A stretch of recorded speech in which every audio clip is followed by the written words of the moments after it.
In the wild, a warthog will lie down in front of a pack of mongoose. The mongooses will climb on top of it and eat all the parasites on its skin. Both the warthog and the mongooses benefit.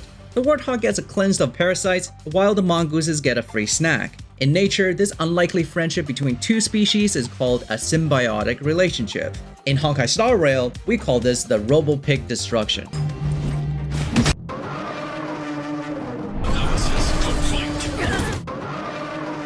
This is all the follow-up attackers we have in Honkai Star Rail. I will eventually give them a rank of how well they work with TOPAZ and NUMBY. Hi, I'm Gladius. Welcome to my complete TOPAZ and NUMBY guide. I will be going over her kit, how to optimize her build with the best Lightcone and Relics, and find her the best teammates. Without further ado, let's get right into it. TOPAZ is the best follow-up attack support, and NUMBY is the best follow-up attacker in Honkai Star Rail. And together as a team, they have reshaped the meta of FUA. And no, it's not a bad word, it's just short for follow-up attack.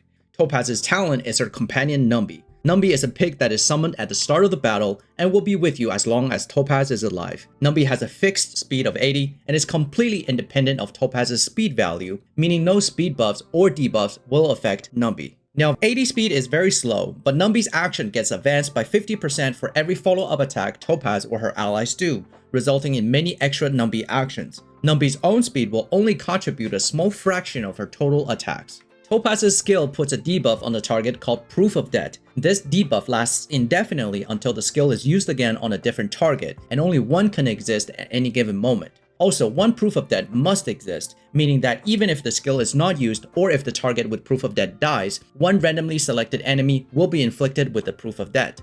Proof of Death is the reason why TOPAZ is a support on top of being a DPS. It increases all follow-up attack damage taken by the target by 50%. This is a vulnerability debuff and not to be confused with a damage bonus multiplier. We have very limited options when it comes to vulnerability debuffs. To give you a better idea, even Silverwolf's signature Lightcone at S5 only provides a 20% damage taken vulnerability. So a 50% FUA vulnerability is very significant. All her allies can benefit. The only drawback to that, it only affects one target. I want to add that her skill counts as a follow-up attack, which will advance NUMBY's actions by 50%. TOPAZ's basic attack will also be counted as an FUA with the help of one of her ascension traits. This means TOPAZ can generate skill points by basic attacking and still do respectable damage by giving NUMBY more actions. Just be sure to use her basic attack on the one target with Proof of Death debuff. Only using TOPAZ's skill actually allows the change of this target of Proof of Death. TOPAZ's ultimate does no damage when used, but instead it evolves NUMBY into Super NUMBY that does more than double her original damage. I can digivolve! On top of pre-existing action advancements for FUAs, Super NUMBY's actions can also be advanced from allies using basic, skill, or ultimate attacks, hitting targets afflicted with Proof of Death status. Super NUMBY will only last for 2 attacks and will return to her normal self afterwards. With all that advancement, 2 actions will go by very fast, resulting in very high single target burst damage. To best optimize TOPAZ and NUMBY, we must first understand how they work and how they work with others. TOPAZ and NUMBY specializes in 3 things. Number 1, she has amazing single target damage output. Number 2, she massively increases the damage taken of one enemy from all follow-up attacks. Number 3, NUMBY benefits from the frequency of her allies using follow-up attacks, resulting in more NUMBY attacks. As a hypercarry with Tingyuan, TOPAZ will excel even more in single target scenarios, with her damage mostly coming from her ultimate. But in a more optimized team comp with another FUA DPS, NUMBY will perform extra attacks and even out her damage composition. Let's first talk about main stats. For body piece, you want crit rate or crit damage, depending on what you need to reach that golden 1:2 ratio. For boots, it's a bit more complicated. She actually doesn't have many sources for attack percent in her own kit, which is why Asta can be her best teammate, who also buffs speed. While speed doesn't directly benefit NUMBY, but NUMBY gets advanced if TOPAZ goes faster. I've considered all scenarios and speed ends up influencing 70% of TOPAZ's damage. With speed at 70% of its normal efficacy, attack percent actually nets you slightly more damage in the long term. I would try to find attack percent boots if possible, but if you have a lot more substats on your speed boots, it can also work. For the orb, fire damage has a slight advantage over attack percent, But if you're using swordplay Lightcone, especially at higher end positions, attack percent can come close or even surpass it. It's worth noting that if you end up using speed boots instead of the recommended attack percent boots, this will also make attack percent orb more attractive. For rope, again, attack percent is very valuable for Topaz and is the best in slot. For energy regeneration rope, you would need at least 2 more substats on it to be competitive with an attack percent rope. Now for substats, please refer to this chart for DPS performance of one substat. For speed, if you're just under 134 and very close to reach that threshold, speed can be better. But in most cases, it is still behind attack percent. Crit rate and crit damage should be your focus when looking for substats. In general, the priority will be crit over attack percent over speed. Who's that Pokemon? Next, let's talk about Lightcones. I will be listing the most competitive Lightcones for Topaz with 4 stars at S5 and 5 stars at S1. Her best free-to-play Lightcone is Swordplay. An 80% bonus at S5 is very over-budgeted for a 4-star. The usual downsides for Swordplay is that you have to ramp up the stacks and minimize target switching, which resets all the stacks. But this is not an issue for Topaz. She has 7 hits on her skill and NUMBY, and Swordplay will ramp up faster for her than any other hunt character. Cruising of the Stellar Sea is also valuable, providing massive crit rate and attack percent on kills. The obvious drawback to this Lightcone is that you need to secure kills to fully utilize it. It can be problematic if you're setting Topaz's Proof of Dead on elites and bosses and have other DPS characters doing the AoE, killing the fodders, so Topaz won't end up with many kills. The Yanqing Lightcone provides a lot of crit value and can perform even better if you don't have the best crit stats. I assumed really good relics in my calcs, so you can only expect this Lightcone to perform even better in practice. The Zila signature Lightcone on Topaz is basically a stat stick of 18% crit and not much else. It is actually a very good universal Lightcone for most hunt characters, unfortunately just not for Topaz. The Battle Pass Lightcone, I bet you, will be slept on by a lot of people because it doesn't have the best damage output, but I see a lot of value in this Lightcone. First of all, it has decent crit value, which means the DPS is decent, not terrible. But more importantly, Topaz is a god at triggering this Lightcone. Both Topaz and NUMBY has 7 hits in their attack, and both of them are independent trigger opportunities for this Lightcone. It is triggered per attack, not per turn. So if you ever needed to dispel multiple buffs on an enemy in one turn, Topaz is the one to do this, but such a scenario is more futurecraft than a reality. Lastly, I'll talk about Topaz's signature Lightcone, Worrisome Blissful. This Lightcone applies a debuff on attacked enemies, increasing crit damage dealt to them by everyone. Considering the nature of Topaz's team building, providing support to other follow-up attackers, this Lightcone has even higher potential. Let's talk about relic sets we want for Topaz. For planner ornaments, the best option is Inner Salsado. With how much she likes crit and all her attacks being FUA, this set is perfect. But make sure to reach the 50% crit rate to satisfy the requirement. Space Sealing Station and Ruthlin Arena are good stat sticks for Topaz with the much needed crit and attack percent. And surprisingly isn't that far behind Salsado. You can definitely consider if you have good substats on these sets. Fleet of the Ageless and Broken Keel can also work if you have really good substats on them, but keep in mind, Broken Keel has an annoying requirement of 30% effect resist, which is not that desirable for Topaz. For the main relic pieces, she currently doesn't have a set tailor-made for her, but we can dream, right? For the time being, any combination of 2-piece attack percent, fire damage, or speed will perform very closely with each other. It's very sad to see the 4-piece fire set isn't very compatible with Topaz's kit. Even 4-piece quantum will have better value. Instead of aiming for set bonuses, for now, give her the right main stats and a lot of crit from the substats. Do not overcommit farming relics that are not tailor-made for her. It will be worth the wait for her Dream FUA set. The Dream FUA set provides perfect trigger conditions for someone like Topaz with multiple FUA hits. This set is better than pre-existing options even after nerfs. Real quick, I'll go over trace priorities. Topaz have a fairly balanced kit. You pretty much want to level all her traces somewhat evenly. Of course, major ascension traces are core to her kit and must be leveled first. Given that you leveled all the cheap traces, this chart shows a priority when it becomes expensive at level 8. It shows the performance she gains per one level up of the trace. The priority will be leveling her skill and talent, then her crit and fire damage traces, and finally the ultimate and basic.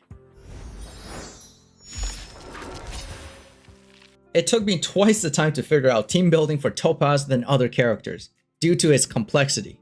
Understanding and optimizing Topaz is only half the battle. Team building for Topaz is one of the most complicated, diverse, yet exciting part of playing Topaz and NUMBY. Topaz, just like any other DPS characters, can be played as a hypercarry and dish out very competitive single target damage, but it doesn't mean this is the most optimal. With no AoE capability and turn resets like Zila, it's hard to have Topaz be the sole damage dealer in most cases. Given the unique support capabilities packed in her kit, she is designed to play alongside other follow-up attackers, preferably ones with good AoE because she's pretty much got single target covered. I will be rating DPS characters to be played alongside Topaz. Their performance will be judged on how much they can support Topaz and how much they benefit from Topaz's proof of debt. Herta is a good example of someone with high frequency of FUA giving extra NUMBY damage, but I found that it's actually more important for the DPS to bring a high multiplier of FUA themselves to benefit from proof of debt. Herta unfortunately lacks in this department. Himeko has mediocre single target damage, but more than enough AoE damage, which Topaz wants. Himeko also shares high compatibility with Topaz's favorite support, Asta. This is a three-way symbiotic relationship. The biggest downside to this team is the heavy reliance on fire weakness. Having fire weakness or not is a night and day difference. Blade has a high multiplier on his follow-up attack, but it is spread out on all targets, thus not fully taking advantage of proof of debt. His decent performance is carried by his damage output and skill point efficiency. Also, the lack of compatible harmony supports makes this duo hard to recommend. Kafka might actually surprise you with how well she pairs with Topaz, assisting Topaz with a lot of single target damage and still doing decent AoE. She has very consistent FUA every turn to advance NUMBY and have a high compatibility with Topaz's best support, Asta. I know this duo is a little counterintuitive and isn't at all optimal, but it is surprisingly decent. Jingyuan is the perfect example of how important it is to have a high FUA multiplier. Lightning Lord isn't exactly fast, so NUMBY won't be taking too many extra actions, but the Lightning Lord has such a high multiplier, proof of debt will amplify this damage just even further, especially in single target scenarios. When it comes to AoE, Jingyuan definitely still holds his weight as well, not too far behind Himeko. It also helps he's very compatible with Asta. Clara is a universal support for Topaz. She brings competitive single target damage and scales even harder for AoE. And often forgotten that Clara has a condensed role of being a tanky bruiser that taunts enemies, improving the whole team's survival. This should not be understated. Clara allows all healers to comfortably solo sustain harder content. If we aren't strictly talking about damage, Clara would receive an even better rating. Now, out of 6 follow-up attackers, only 3 will receive my recommendation. Jingyuan, you are one of them. Jingyuan. You are one of them. Himeko is recommended for fire weak enemies, and last but not least, my favorite is Clara, who is good at everything. So let me show you how I ranked compatibility of support characters as well, and hopefully everything will make more sense. Asta is on top of this list, not just because she's super compatible with Topaz, but also everyone on the team benefits from her attack percent and speed buff, in contrary to typical harmony units that outshine Asta when buffing just 1 DPS.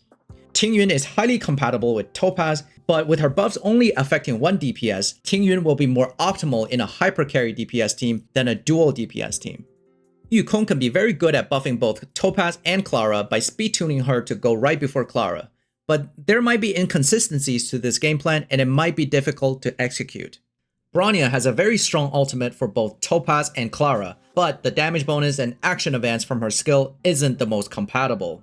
I would rather use Bronya in another hypercarry team. Silverwolf and Pela have decent value with defense shred, but Silverwolf has an edge when it comes to implementing fire weakness, which can make or break units like Asta, Topaz, or Himeko, who all heavily relies on enemies being weak to fire. But the biggest drawback to Silverwolf is that she's heavily invested in single target, which can highlight Topaz's weakness even further in AoE scenarios. For the sustain team slot, any sustain works if they can manage to solo sustain the whole team, but I will list a few that has interesting synergies with FUA teams. Fuxuan isn't related to follow-up attacks in any way, but it's just OP. With a 100% guarantee on the team's survival and providing a 12% crit, not much more needs to be said. Locha provides so much extra free healing with all those follow-up attacks, at the same time offering more skill points to the team than any other sustain. Lynx provides taunt on her skill, thus will have really good synergies with Blade and Clara teams. March 7 also has the same taunt. While Shields is less effective on Blade, Clara still appreciates that. The biggest problem with March 7 is that she isn't the best at solo sustaining a team without spending so much skill points. Another problem is that freezing enemies is very anti-synergistic with Clara's counterattacks. While March 7 do have a high frequency of follow-up attack, but don't be fooled to think they're all going to transfer into extra NUMBY attacks. Because remember, Proof of Death is only on one target, March 7's FUA is quite random and single target. So the impact of having this extra FUA isn't as much as you might think. Let's talk about Eidolons. Topaz has 3 notable Eidolons. Eidolon 1 increases crit damage taken by targets with Proof of Death even further, but only for follow-up attacks. Both Topaz and her teammate can benefit from this Eidolon. The actual performance of this Eidolon goes beyond just her personal damage output, and will be higher than what I calculated. Eidolon 1 is the best early stopping point for more investment. Eidolon 4 is surprisingly one of Topaz's best Eidolons. Other units' Eidolon 4s are typically not this good.